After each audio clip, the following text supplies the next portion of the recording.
Eh bien, bonjour à tous. On va continuer ce matin avec la troisième partie 1944-1947, la libération de la France et la refondation de la République. Alors aujourd'hui, la suite du cours, il faut changer complètement de page sur votre livre. Il faut aller page 156. J'ai associé un chapitre suivant à celui que nous étions en train de traiter en ce moment. Ça permet d'aller un petit peu plus vite et ça permet aussi de connecter les choses, de voir ce qui se passe à la libération de la France lorsque la France est libérée de l'occupation nazie. Donc troisièmement, 1944-1947, la libération de la France et la refondation de la République. Donc un titre évocateur, libération de l'occupation nazie et allemande, associé à la défaite de l'Allemagne dans le cadre de la Seconde Guerre mondiale contre les Alliés.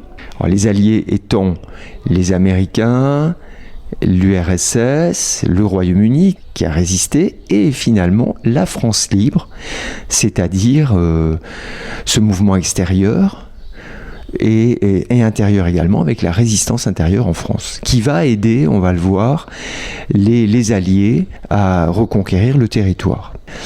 Bien, documents 1 et 3, page 156. Maintenant, parlons de la libération du territoire.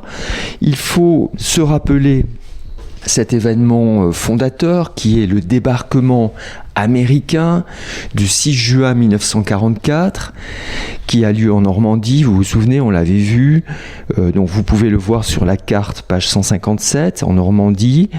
Il va y avoir un débarquement ici allié, américain, britannique. On a également quelques unités françaises qui se sont préparées en Angleterre. Et puis il y aura également un deuxième débarquement. Après le mois de juin, ce sera au mois d'août, en Provence. En Provence, un débarquement là aussi américain, mais avec des troupes coloniales. On le voit sur la photographie, page 156, document 3, où on voit des tirailleurs sénégalais ou alors des troupes coloniales britanniques, parce qu'ils sont équipés de casques britanniques. Mais c'est vrai qu'il y aura un certain nombre de Réunionnais qui participeront à ces deux débarquements, des Réunionnais qui ont pu rejoindre la France libre au Royaume-Uni ou alors en Algérie ou dans les colonies, et qui ont pu se préparer à cette reconquête lorsque les régions d'outre-mer vont se mettre du côté de De Gaulle et de la France libre. Bien. Vous remarquez sur la carte finalement que vous avez, page 157, deux couleurs. Vous avez une zone libérée par les Alliés, qui est en jaune, et puis vous avez également une zone qui est un peu plus foncée, et là on dit zone libérée par la résistance. Alors, il faut quand même relativiser les choses. Globalement, la France est libérée par le débarquement militaire des forces alliées américaines, britanniques et françaises. Ce qui se passe, c'est que dans la zone qui est libre, enfin elle n'est plus libre à l'époque, mais dans la zone qui est plutôt orange foncé sur votre carte, c'est vrai que la résistance va se mettre à harceler les troupes allemandes, mais ce qui se passe surtout, c'est que les troupes allemandes sont au courant de la défaite de leurs unités par ailleurs, et les troupes allemandes fichent le camp. Elles déménagent et elles refluent vers le nord-est pour se diriger vers l'Allemagne. Il y a des événements dramatiques. Vous voyez document 2, page 156, une image des ruines du village d'Oradour-sur-Glane. Les nazis, pour se venger de la résistance, vont dans certains cas assassiner des populations entières. Et ça a été le cas dans ce village d'Oradour-sur-Glane, où la population est rassemblée dans l'église, ils mettent le feu à l'église, et la population est comme ça assassinée. C'est devenu un village martyr qu'on peut visiter encore. Il y a quelques poches de résistance également allemandes, vous voyez sur la côte atlantique, notamment les ports de Royan, La Rochelle, Saint-Nazaire, Lorient, qui sont notamment des bases sous-marines très bien défendues. Et là, les Alliés se heurtent à une résistance assez farouche. Notons aussi que ces colonnes qui remontent de la Provence vers l'Alsace vont devoir affronter du côté des Ardennes une résistance aussi assez farouche de la part des troupes allemandes, avec pas mal de pertes également du côté des Américains et du côté des troupes françaises qui sont parmi les unités américaines. On peut noter que la 2e division blindée du général Leclerc, qui est suivie rapidement par De Gaulle, qui vient de Normandie, participera à la libération de la ville de Paris. La ville de Paris dans laquelle les résistants ont pris les armes et attaquent également là aussi les unités allemandes. Donc on peut noter sur l'affiche que le 6 juin 1944, les Alliés débarquent en Normandie, puis en Provence au mois d'août. Document 1, page 158 maintenant. Ce document 1, on retrouve le général de Gaulle qui arrive juste après Leclerc dans la ville de Paris et qui va prononcer un discours à l'hôtel de ville de Paris qui est assez célèbre. Je vais vous faire écouter ce discours, mais avant on va quand même terminer la trace écrite. Donc il est noté sur votre fiche: la résistance harcèle l'ennemi et organise le soulèvement de Paris qui est libéré le 25 août 1944. Ce discours, vous n'allez pas pouvoir l'écouter en entier. Je vais vous faire écouter la 2e partie, qui est la plus célèbre d'ailleurs, quand ça démarre sur Paris outragé, Paris brisé, etc. Donc vous pouvez suivre sur votre livre, document 1, page 158. Paris, Paris outragé, Paris brisé, Paris martyrisé, mais Paris libéré, libéré par lui-même, libéré par son peuple avec le concours des armées de la France, avec l'appui et le concours de la France tout entière, c'est-à-dire de la France qui se bat, c'est-à-dire de la seule France, de la vraie France, de la France éternelle. Voilà donc cette voix du général de Gaulle qui est si particulière. Alors si on reprend ce texte, il y a quand même des choses que l'on peut noter. C'est que dans ce discours, de Gaulle met l'accent sur Paris libéré par son peuple avec le concours des armées de la France. Avec l'appui et le concours, et là on s'attend à ce qu'il cite malgré tout les armées américaines, non, pas du tout, il dit avec l'appui et le concours de la France tout entière. Donc de la France qui se bat, de la seule France, de la vraie France, etc. La France éternelle. Bon, c'est vrai que le document est partiel, mais ce qu'on en retient, c'est qu'on dirait que Paris et la France est finalement libérée par l'armée française et par la résistance. Donc là il faut quand même relativiser les choses. C'est vrai qu'il y a des unités françaises dans l'armée américaine, dans l'armée alliée, mais globalement, la France est libérée par les Alliés. La résistance joue un rôle. On veut bien laisser d'ailleurs De Gaulle libérer, entre guillemets, la ville de Paris, mais l'acteur principal dans cette affaire, ce n'est ni la résistance, ni les petites unités françaises enrôlées dans l'armée américaine, ce sont globalement les Alliés. Donc on continue, document 5, page 159. Évidemment, là, vous vous en doutez, il faut remettre les pendules à l'heure, entre guillemets, par rapport à la collaboration. Alors où est Pétain ? Alors Pétain, à ce moment-là, il a été de force envoyé en Allemagne par les nazis. Il ne voulait pas partir en Allemagne, mais les nazis de force lui demandent de partir en Allemagne. Il sera finalement transféré en Suisse. Pourquoi ne voulait-il pas partir ? Les Allemands voulaient le prendre comme otage ou comme monnaie d'échange.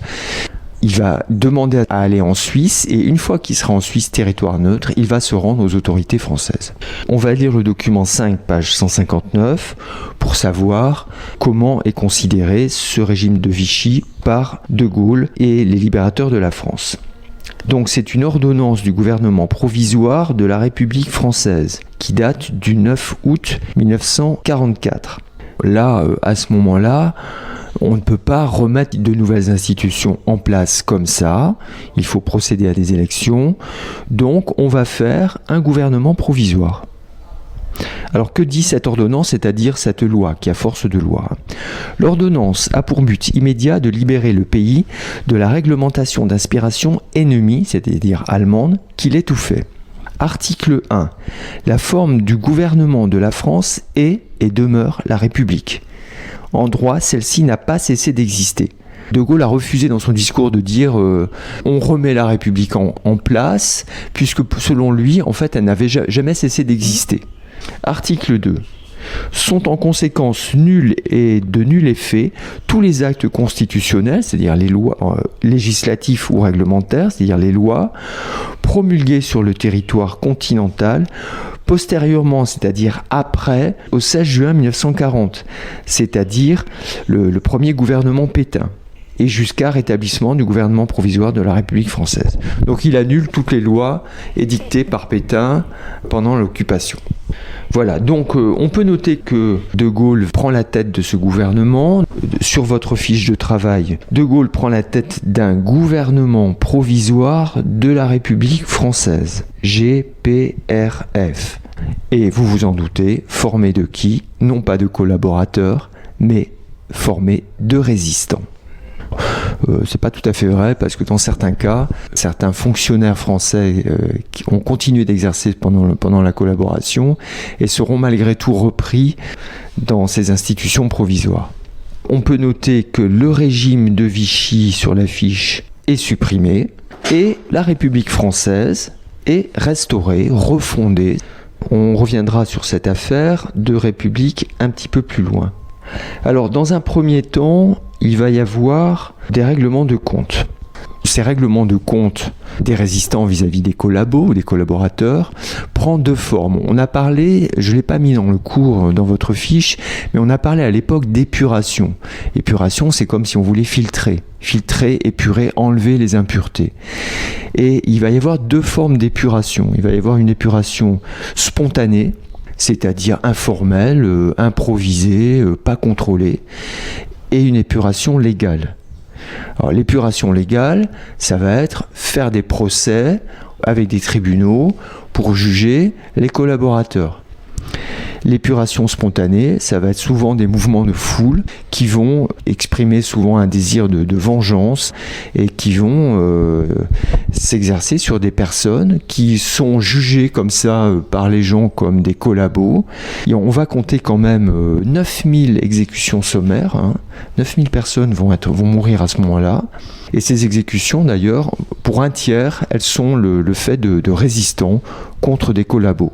Vous avez le document 2, page 158, qui illustre cette affaire d'épuration spontanée. On peut lire d'ailleurs, page 158, le vocabulaire qui va avec l'épuration.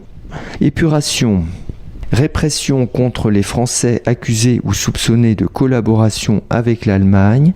On distingue l'épuration spontanée, hors de toute règle, du droit, et l'épuration légale. Donc voilà, je ne l'ai pas noté dans le cours, mais c'est quand même intéressant d'avoir ça en mémoire.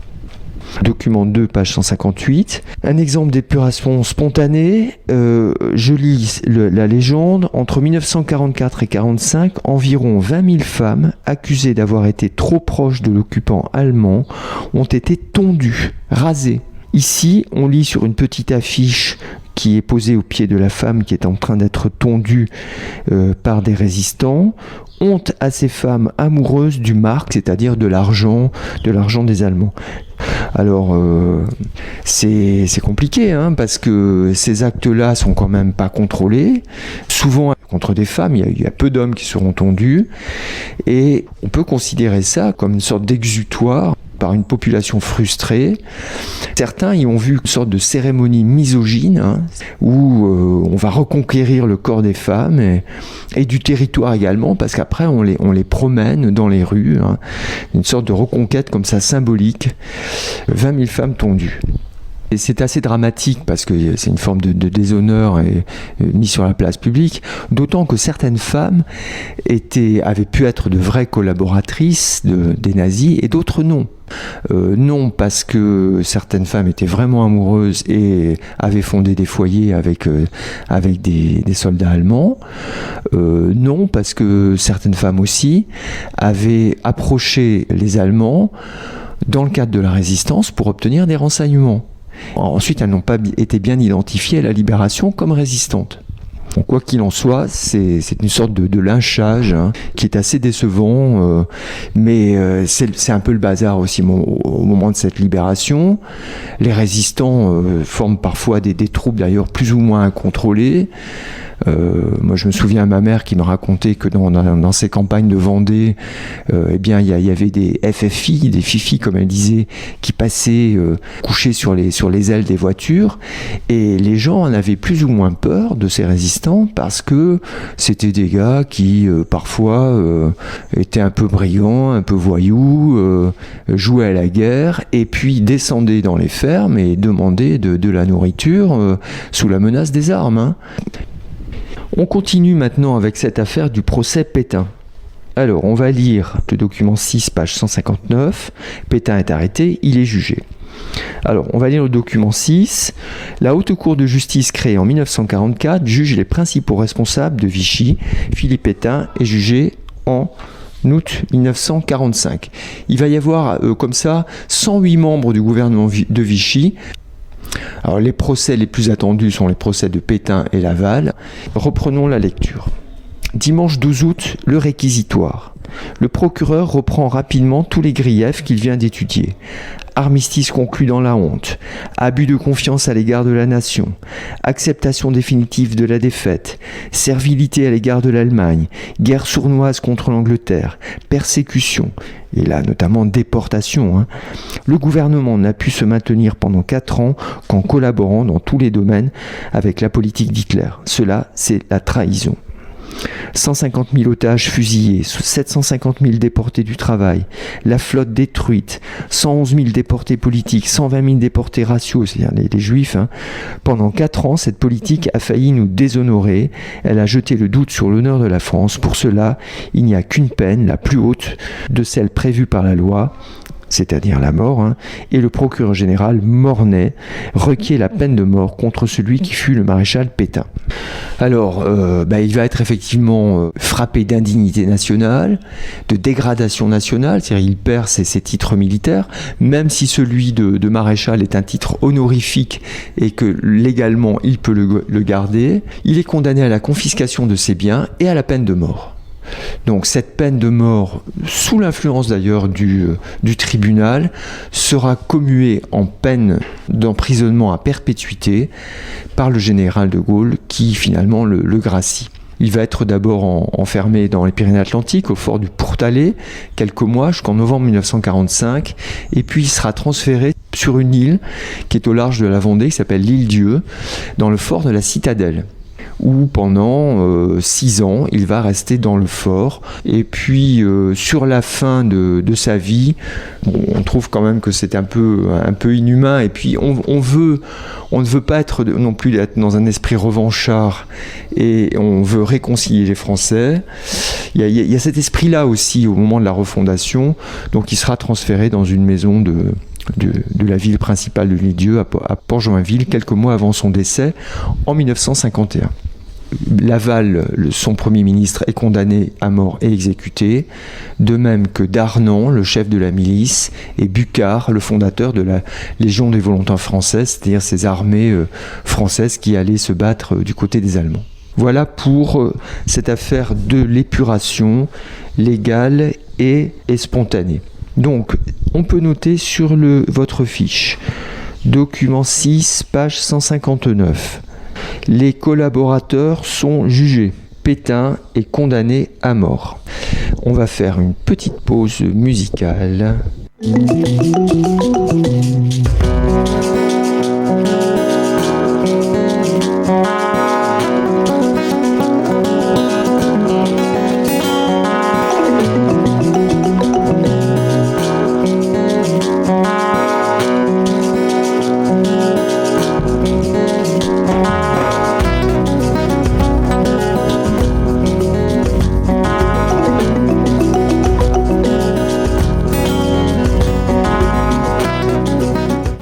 va continuer ce travail avec ce qui va se passer une fois que le pays est libéré par les Alliés, la Résistance et par le général de Gaulle. On va prendre le document 1, page 160.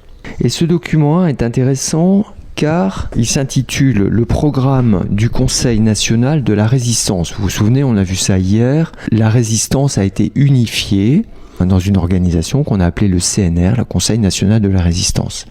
Donc c'est eux qui ont finalement en charge de refonder la République française. Alors, ce document est intéressant parce qu'il va nous donner des objectifs politiques, économiques, sociaux de ce CNR et dont les acteurs vont faire partie du gouvernement provisoire. Document 1, page 160. Les représentants des mouvements groupés au sein du CNR proclament qu'ils sont décidés à rester unis après la libération. Afin d'assurer 2 points, l'égalité absolue de tous les citoyens devant la loi, afin de promouvoir les réformes indispensables sur le plan économique. Je cite, l'intensification de la production nationale, donc relance économique, le retour à la nation, c'est-à-dire au peuple, des grands moyens de production, des sources d'énergie, des richesses du sous-sol, des compagnies d'assurance et des grandes banques. Retour à la nation, vous avez en note nationalisation. Donc on lira le vocabulaire ensuite. Deuxièmement, sur le plan social, le droit au travail et le droit au repos. Un plan complet de sécurité sociale visant à assurer à tous les citoyens des moyens d'existence dans tous les cas où ils sont incapables de se le procurer par le travail. Et bien voilà, on retrouve ce dont on avait parlé en éducation civique. On avait vu que la République française est une république démocratique, indivisible, mais aussi sociale. Sociale dans le sens où elle sert la société. Et là, dans ce gouvernement provisoire, on a vraiment un souci de service public qui se fait jour. Alors, le service public, si vous voulez, c'est l'opposé de l'intérêt privé. On considère, pour reconstruire la France, qui a quand même été pas mal bombardée au moment de la libération, il faut que les grandes unités productives et les grands secteurs productifs soient l'affaire de l'État, du gouvernement, et qu'on donne également aussi à la population les moyens d'accéder aux services essentiels, eau, électricité et gaz. Il va y avoir donc des nationalisations. Une nationalisation vocabulaire. Page 160. Définition, acquisition d'une entreprise par l'État qui en devient propriétaire. Donc il va y avoir comme ça des entreprises nationalisées. Je pense par exemple sur la période 44-45 au charbonnage de France. L'entreprise Renault, qui était une entreprise privée, gérée par Louis Renault, est nationalisée. Alors ça, c'est un règlement de compte, car Louis Renault a collaboré avec l'ennemi. Pendant l'occupation, il a livré du matériel. On considère que c'est un collaborateur, et l'État reprend son entreprise, qui va devenir la Régie Renault, sans compensation financière. Sur la période 45-46, les transports aériens, et puis l'industrie aéronautique, la Banque de France, 4 autres banques de France, puis plus tard le gaz, l'électricité, et puis 11 compagnies d'assurance. Ça deviendra des entreprises nationales telles que EDF, GDF ou Air France. Donc un souci de nationalisation. C'est vrai que par rapport à ce qu'on avait vu, cette idée d'entreprise nationale, donc l'État est propriétaire, ça nous rappelle le système communiste où finalement la propriété est collective et les entreprises appartiennent à l'État. Et là, on retrouve l'influence des résistants communistes dans ce gouvernement provisoire également. Il faut quand même noter cette tendance, même si De Gaulle n'est pas communiste, il est plutôt capitaliste. On a un souci de servir l'intérêt public. On peut donc noter document 1, page 160. De grandes réformes sont lancées conformément au programme du CNR, donc ça vous l'avez déjà noté. Et on va prendre document 1, page 162.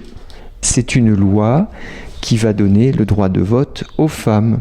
Donc la loi, on l'avait vu, date de 1944, donc on peut noter, document 1, page 162, une loi de 1944 donne le droit de vote aux femmes Et ce droit de vote ne sera exercé qu'un peu plus tard, au moment des élections municipales de 1945. Il était temps. Revenons sur la Constitution de 1946, mise en place par ce gouvernement provisoire. Document 2, page 160. Cette constitution, si on regarde l'organigramme, document 2, page 160, la question est de savoir est-ce que c'est une constitution démocratique ou non, globalement, est-ce qu'elle est républicaine ou non. Vous remarquez en bas, électeurs, hommes et femmes, qui vont élire, avec les 2 demi-camemberts verts, le Parlement. Donc à l'Assemblée nationale, ce sont les députés qui sont élus par le peuple.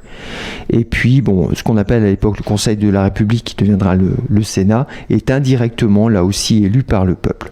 On retrouve les institutions républicaines et vous voyez, si on remonte encore, l'Assemblée nationale à l'époque va élire le président. Alors qu'aujourd'hui, ce sont les citoyens et les citoyennes qui élisent directement le président. À l'époque, ce sont les députés et les sénateurs qui élisent le président qui redescend en désignant président du Conseil, c'est-à-dire actuellement ce qu'on appelle aujourd'hui le Premier ministre, qui nomme le gouvernement.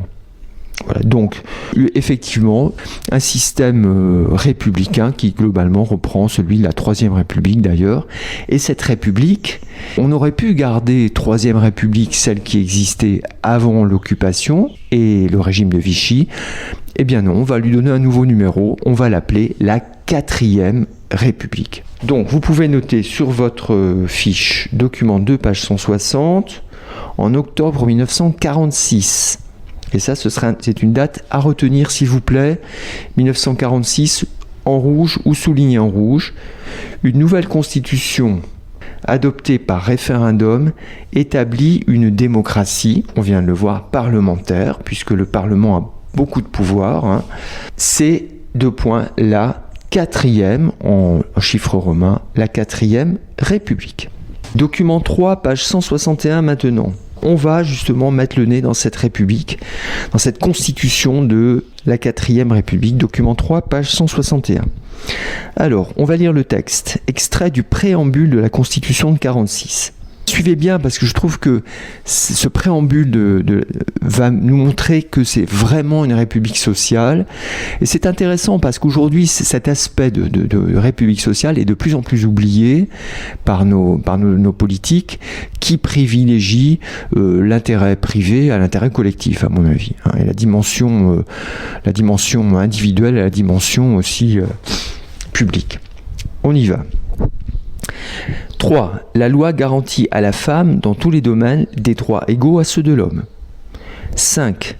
Chacun a le devoir de travailler et le droit d'obtenir un emploi. Droit au travail. Nul ne peut être lésé dans son travail ou son emploi en raison de ses origines, de ses opinions ou de ses croyances. On n'a pas le droit de condamner quelqu'un ou de le considérer de façon différente parce qu'il a des origines particulières, des opinions particulières ou des croyances particulières. Donc on voit vraiment qu'on est là dans les droits de l'homme et dans les droits essentiels. 9. Toute entreprise dont l'exploitation a les caractères d'un service public national doit devenir la propriété de la collectivité. Donc, nationalisation des entreprises. 10. La nation assure à l'individu et à la famille les conditions nécessaires à leur développement, dimension sociale. 11.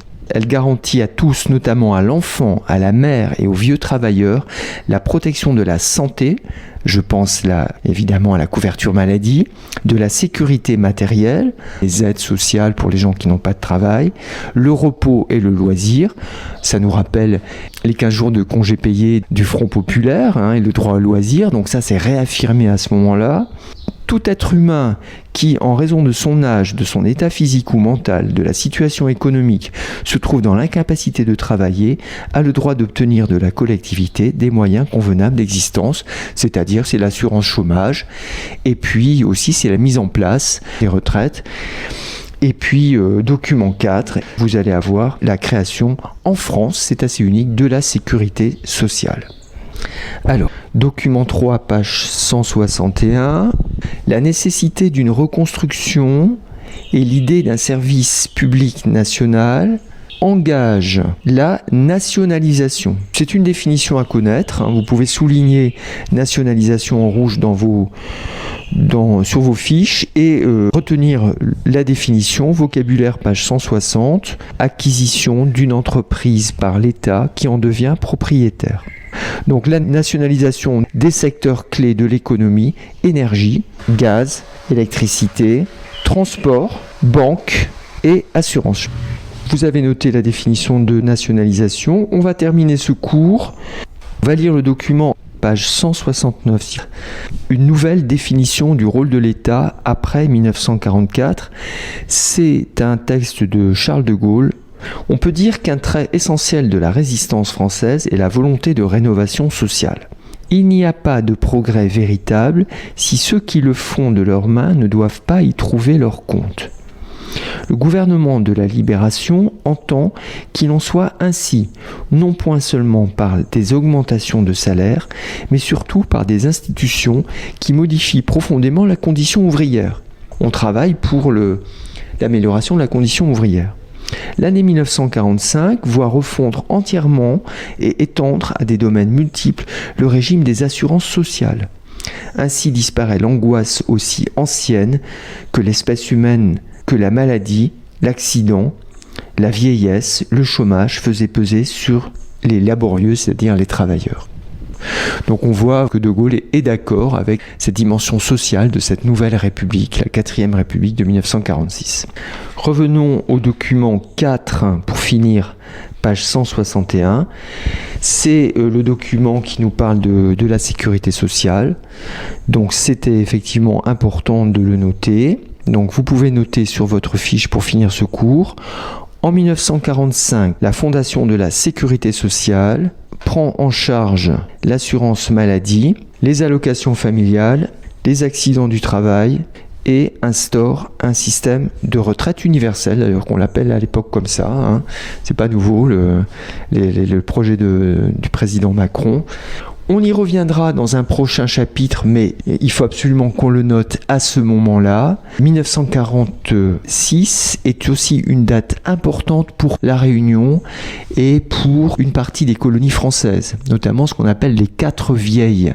Les 4 vieilles sont les 4 vieilles colonies, c'est-à-dire Guadeloupe, Martinique aux Antilles, la Guyane et La Réunion, qui étaient des colonies françaises et qui, avec cette nouvelle constitution, et avec la volonté de ce gouvernement provisoire, etc., ces colonies-là vont devenir non pas des pays indépendants, mais vont devenir des départements français. Donc ça, c'est une affaire dont on reparlera dans le chapitre sur la décolonisation. On verra pourquoi, comment, etc. Les 4 vieilles colonies françaises, Guadeloupe, Martinique, Guyane et Réunion, obtiennent le statut de département français en 1946. Et bien voilà, c'est la fin de ce chapitre. Dans cette pause musicale, je vous propose d'écouter Luc Donat.